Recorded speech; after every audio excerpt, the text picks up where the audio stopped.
Round up വാർത്തകളിലേക്ക്. പ്രധാന വാർത്തകൾ. AI ക്യാമറ വിവാദത്തിൽ മറുപടി പറയാൻ മനസ്സില്ലെന്ന് AK ബാലൻ. മുഖ്യമന്ത്രി മറുപടി പറയാത്തത് അന്വേഷണം നടക്കുന്നതിനാൽ.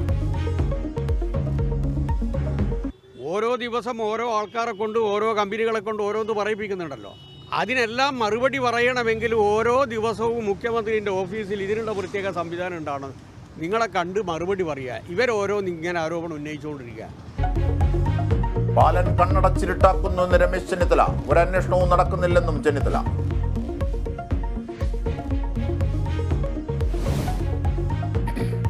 AI ക്യാമറയിലെ വിവാദ കമ്പനി പ്രസാഡിയോ MD CPIM തെരഞ്ഞെടുപ്പ് ഫണ്ടിലേക്ക് സംഭാവന നൽകിയതിന്റെ തെളിവ് പുറത്ത്. സുരേന്ദ്രകുമാർ തെരഞ്ഞെടുപ്പ് ഫണ്ടിലേക്ക് നൽകിയത് 20 ലക്ഷം രൂപ.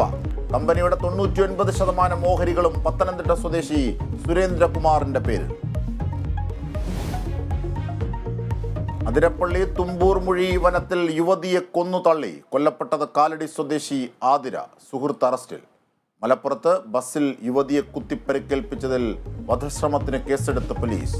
കഴുത്തറുത്ത് ആത്മഹത്യയ്ക്ക് ശ്രമിച്ച യുവാവിന്റെ നില ഗുരുതരമായി തുടങ്ങി. കേരള സ്റ്റോറി സിനിമാ പ്രദർശനം തടയണമെന്ന ഹർജി ഹൈക്കോടതി തള്ളി. സിനിമ മതേതര സ്വഭാവമുള്ള കേരളം സ്വീകരിച്ചുകൊള്ളുമെന്നും ഹൈക്കോടതി. ചിത്രം പ്രദർശിപ്പിക്കുന്നത് കൊണ്ട് ഒന്നും സംഭവിക്കുന്നില്ല. പ്രതിഷേധങ്ങൾക്കിടെ കേരളത്തിലടക്കം ദ കേരള സ്റ്റോറി സിനിമയുടെ പ്രദർശനം. NCP അധ്യക്ഷനായി ശരത് പവാർ തുടർന്നേക്കും. രാജി NCP നേതൃയോഗം തള്ളി. തീരുമാനം ഏകകണ്ഠമായി.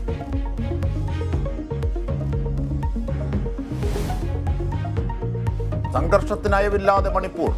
8 ജില്ലകളിൽ കർഫ്യൂ തുടരുന്നു. സംസ്ഥാനത്ത് ക്രമസമാധാന ചുമതല ഏറ്റെടുത്ത് കേന്ദ്രം.